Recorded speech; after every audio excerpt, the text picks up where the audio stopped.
Invest Africa, proudly brought to you by KPMG.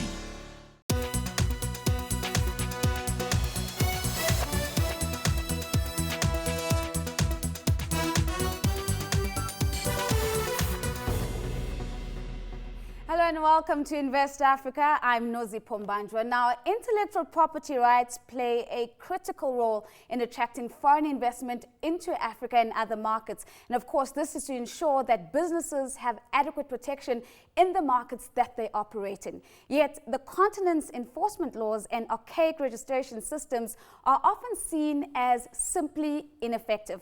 Before we begin our studio discussion, CNBC Africa's Thomas Murray spoke to Fernando dos Santos, the Director General of the African Regional Intellectual Property Organization, and this to discuss what the institution is doing to advance and protect IP across the continent. Let's take a look. ARIPO is the African Regional Intellectual Property Organization, an intergovernmental organization that was founded in 1976. The objective was to pull together resources of the different member states for the development of the IP system. We're talking about strategies, policies, laws that governs intellectual property. And when the whole system started, the issue is that we understood that Africa was not taking advantage of the intellectual property system. Some intellectual property offices had been formed after independence, but they were not doing much in terms of Africa benefiting from intellectual property. So this organization was created to register intellectual property rights on behalf of the member states, although we still keep the national office also working. We now have 19 member states in this organization. Let's talk about how Africa compares to the rest of the world in terms of intellectual property law and protecting that IP. If we look to the legal framework, if we look to the institutional framework, you'll realize that after the TRIPS agreement in 1994, the African countries, they really established the systems. So you have laws of intellectual property, good laws, modern laws. You have offices that deals with intellectual property. You have even special courts in some of the countries dealing with intellectual property. But where we are failing is that indeed we still have low number of applications. If you look at the statistics, and I'm talking about the latest statistic from the global IP indicators produced by WIPO, 2013, it shows that the world received, the IP offices in the world received something like 2,500,000 applications of patents. The share of Africa on that is 0.6%, meaning 14,900 applications only. And half of those applications were filed in the South African IP office. This leaves only 7,500 applications in the rest of Africa. And if we look to trademarks, which is one of the things that we think in Africa the IP office are busy doing, you will see that in the world in 2013, the IP office received something like 4,500,000 applications. What is the share of that in Africa? Only 125,000. This is what Brazil alone receives each year. These are not good numbers because... Let's dive in there. So you say less than 1% of global IP applications coming from Africa. And there's a lot of innovation that we see in the continent, but there's still a very strong dependence on resources, but we need to shift towards a knowledge-based economy. What do these numbers signify? Yeah. It is worse than what you're saying, because in what I've said, when I say 0.6% of the applications were filed in Africa, it doesn't mean African applications. Those are the applications that the majority of them even comes from outside there. So this does not reflect what is happening in the continent, because we know that Africa is really going up in terms of innovation and creativity. This country is rich even in terms of knowledge. But what is not happening in this continent is to turn our rich resources, natural resources, but also our creativity and innovation into IP assets. So this is where we're missing the point. And this is where we need to concentrate our efforts so that we can turn our natural resources and our creativity and innovation into the IP assets so that we can be able to drive our economies from natural resource-based economy to knowledge-based economy. So this is the point that we need to really, in our continent, to all together work together. Policymakers, IP agents, the private sector, corporations, academia, all of us, we need to look at this. How do we turn our wealthy in all areas into IP assets? So let's dive in on the work that ARIPO is doing in terms of facilitating the IP transactions and for African businesses, entrepreneurs and corporates to secure their IP here. It must be very expensive. What work is being done to streamline this process, make it more accessible to the general population? Oh yes, indeed. One of the things that really happens, and maybe I should emphasize that the reason why Africa is still not doing much in terms of IP is awareness, lack of awareness. So we have been doing a lot in terms of, in the last 2 years, ARIPO has been engaged in what we have called the roving seminars. So went through and spent a week in each and every member states of the organization in roving seminars. So making aware people, entrepreneurs, academia, policymakers about IP. And we are seeing a number of changes happening there. But in terms of the management of those assets also, we are doing a lot in terms of helping becoming a kind of a hub and putting together the IP office to deal with the IP administration better than what they were doing before. We're coming out with databases in order to connect and understand what is going on. But also, we are moving in terms of facilitating the registration itself. For example, we have just introduced in April this year the online system, e-filing. So this means that you don't need to move to our headquarters to register your trademark or patents, whatever. By just a click, you will be able to register, apply, and even pay, make an e-payment. So this is the way we have to move, I believe. Joining us now to discuss the opportunities and the challenges in the intellectual property space, I'm joined by Johnny Fiandeiro. He's a partner at Adams & Adams, and McLean Sibanda, the Chief Executive of the Innovation Hub. And he joins us via Skype from Beijing. Gentlemen, thank you for making the time to join us. Johnny, we've heard from Fernando, but let's maybe bring back the definitional understanding of what intellectual property actually constitutes. Okay, intellectual property is quite a nice broad word, and it covers a number of different things. Generally, it's some innovation that it covers, and that in itself can take a number of forms. So either it be a trademark or a brand that one has developed, or a technological process or invention, for example. It extends to all sorts of copyright works, newly designed products that look nice. So it's a very broad word, and that's on the one side. And on the other side, there's a number of what you also call unregisterable rights. Again, more on the copyright side. So it's a very broad word that ultimately aims to cover any product of the mind. McLean, does this not, in its essence, because of it being broad, the concept introduces a certain number of problematic issues? Is there a common understanding of what IP constitutes, especially if we start looking at developed markets versus developing markets? Do we adhere to the same understanding? Yeah, thanks, Nozipo. I think as Johnny has said, intellectual property describes the creations of the mind. And indeed, there's been a difference in terms of approach between developing countries and developed countries. Amongst the developed countries, they've seen intellectual property as being almost a currency for the knowledge economy. And within the developing countries, South Africa included, we've tended to lag behind in terms of capitalizing on our own creations. Much of it has also been an issue of education, an issue of awareness, and as Johnny spoke about, copyright occurs in everyday life.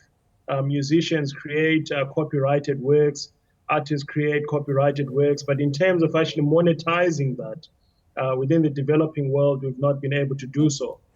But also when one looks in terms of technological areas, patents, that is an area that we lag behind in the developing world. And that is an area that we need to be actually capitalizing on in promoting inventions and the protection of those inventions. Johnny, so McLean has outlined a number of disconnects and gaps that exist, especially in developing markets. Do you get a sense that there's an appreciation for these gaps and that there's a steady commitment to investing in bridging these gaps? I think there's, to a sense, yes. I mean, but there certainly are gaps. And, you know, part of my job, certainly as an IP professional in South Africa, is to try and address those gaps. And it's, as McLean was mentioning, it really is about education and appreciation, because in many aspects we do lag behind developed countries quite significantly. And you know, I'm on the patent side, so I can certainly see it from that point of view. And there's a different sense of appreciation. Some people do respect it, and others simply don't. But I want us to tap into that legal expertise as well. Do you get the sense that the legal framework, whether it be in South Africa or the broader continent, is keeping up the pace with the move towards innovation-driven economies and the need to obviously protect whatever IP the country and its people are generating? Legally, practically, is the legal profession keeping up the pace? I mean, in terms of legal statutes, again, yes and no. I think different countries would have a different provision. In South Africa, the IP environment from a legal framework point of view is not bad at all. There are obviously some changes that need to be made in certain gaps.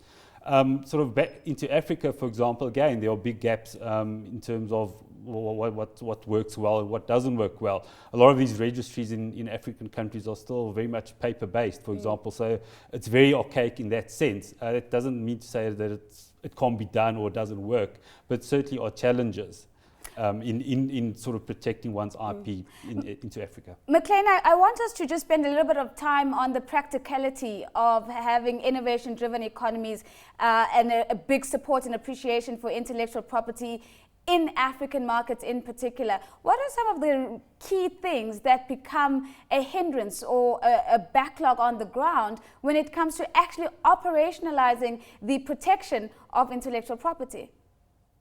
Yeah, so I think there's two aspects. There's actually the protection, and then there's also the utilization of the information. And my sense is, as much as we need to actually protect and respect intellectual property, we also need to actually start to create access to patent information, for example. Johnny has referred to some of these patent offices being paper-based, being archaic. And so accessing patented information, and in some cases, one actually lacks to actually access that information. It's actually quite critical, because if one can be able to access patented information, you're able to learn about the latest trends. You're able to then utilize the patent system effectively by then, improving, on it. And so we've seen in South Africa, if one uses South Africa as a case in point, the Department of Science and Technology emphasizing more access, more respect, more protection for intellectual property through establishment of structures such as NIPMO, and the like. But I think we need to go perhaps beyond that and look in the Far East and look at what the Asian tigers have done in the past, where they have actually utilized access to patent information to develop their economies. And therefore, we need to start to say, what are those technologies that we need to import? And perhaps how do we then amend our laws to make available protection for incremental inventions, such as utilizing petty patents or utility patents. On that note of picking up lessons from the Asian economies, let's take a quick break. And when we come back, let's pick up what can be extrapolated for these economies that has relevance for emerging and developing markets. We'll see you straight after the break.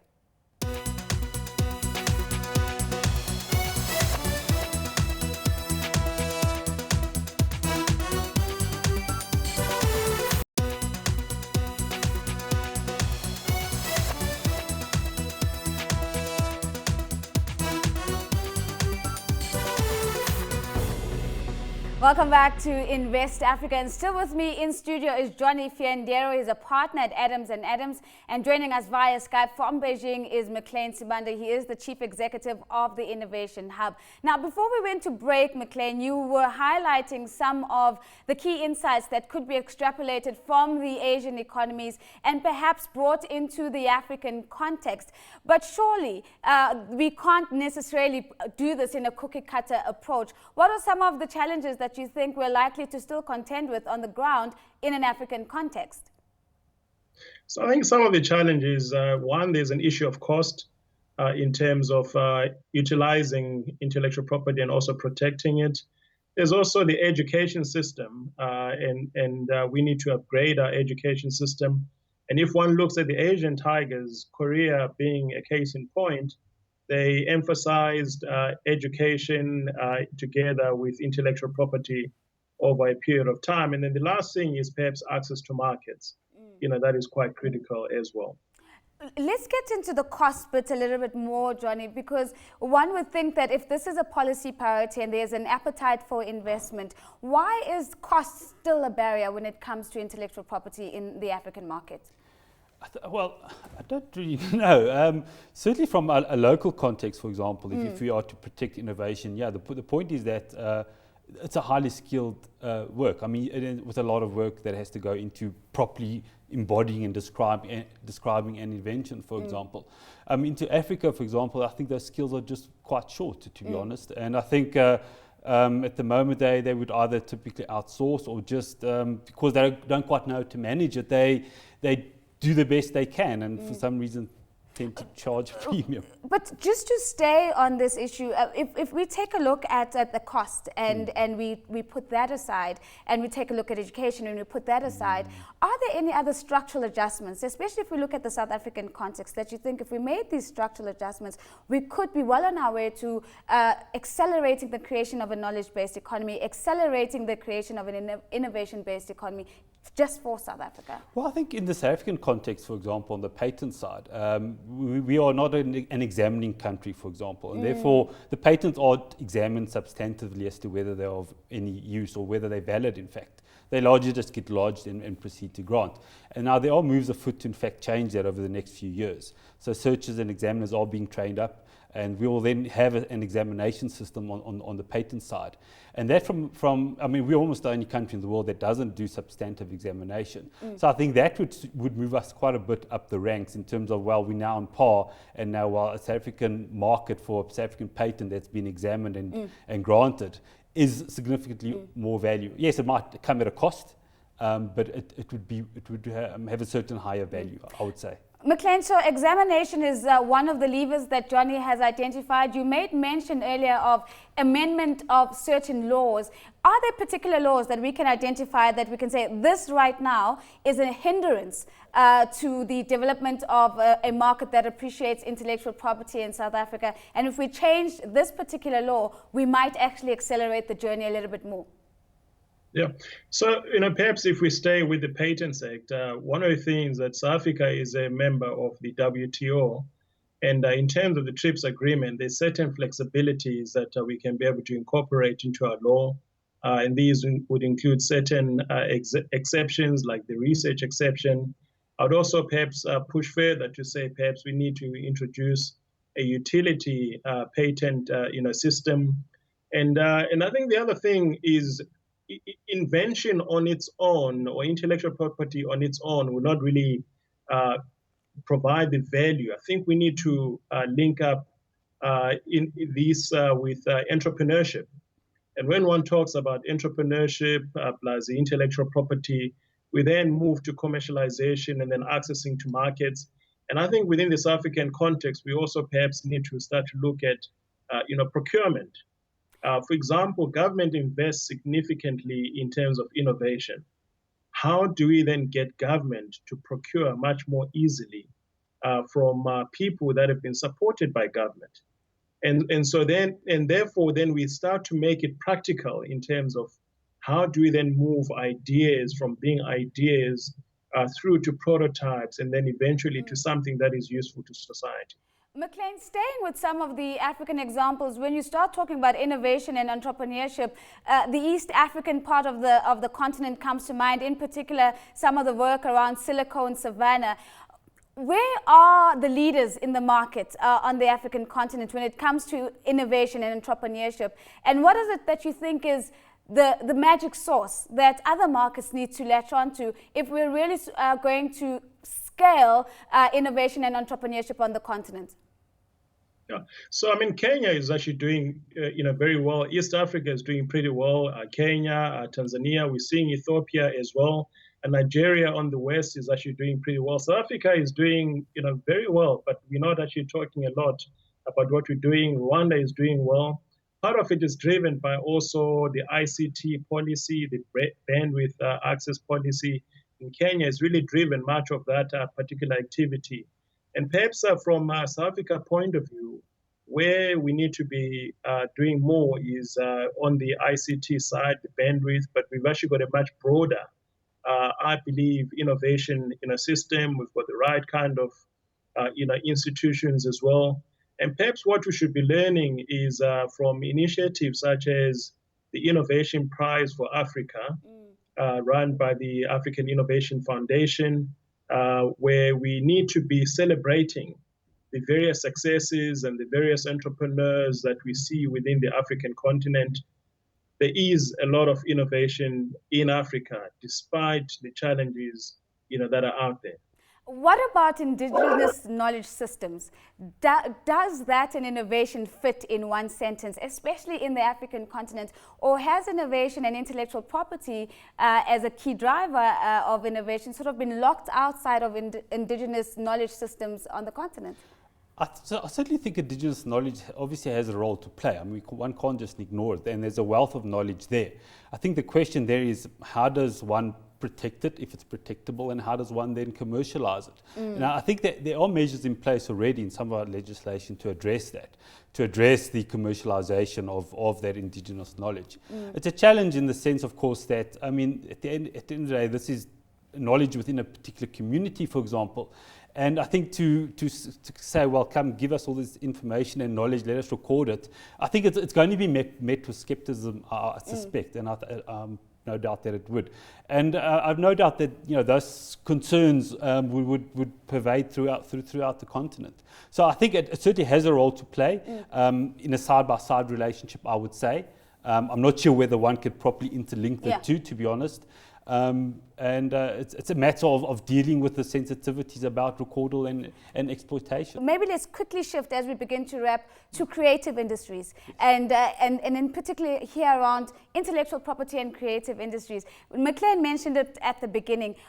Is this a different ball game? Is this easier with creative industries? And how are Africans in the creative industry space comparing with other artists in this particular space when it comes to really making sure that their intellectual property is protected? I mean, I think right up front, we're probably one of the most innovative crowd around the world, certainly into Africa as well. I mean, so there's certainly material there. And obviously that sort of material and creative industries take on various different forms. You obviously, I mean, our music is top-notch, our artistic work is top-notch, and all those sort of things. And I think in South Africa, again, I mean, there are amendments to the Copyright Act to kind of more fairly capture that and remunerate the individuals accordingly. So again, it does come down at the end of the day to education and knowledge of what one can and can't do.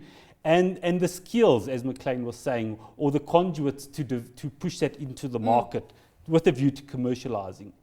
So creative industries in South Africa and Africa seeming to really have moved ahead in terms of protecting that knowledge economy. McLean, let's bring you in on the small and medium-sized enterprise conversation. There's a view that exists that intellectual property is somehow far removed from the world of SMEs. Is this an accurate perception?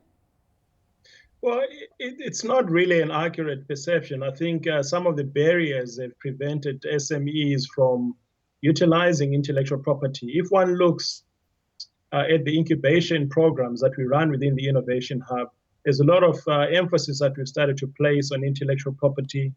The biopark, we then focusing, there's quite a number of companies there that are doing a whole lot of work indigenous law, and then in indigenous knowledge systems, and we're linking them into the mainstream, businesses. I think the big challenge is obviously, what you do not know at times, can be very dangerous. And so therefore, many SMEs have tended to shy away from intellectual property, but even their brand is intellectual property. So they should be utilizing, that, building strong brands, because they are the future of the economy. Well, on that note, SMEs are the future of the economy, and they need to understand that they also have intellectual property that needs to be protected. A very big thank you to my guest, that's Johnny Fiandeiro, partner at Adams & Adams, and McLean Sibanda, Chief Executive of the Innovation Hub. Of course, if you'd like to take part in these conversations, you can certainly do that. That's by dropping us a tweet using the hashtag InvestAfrica, and of course, following us at CNBC Africa. For myself and the Invest Africa team, it's goodbye for now.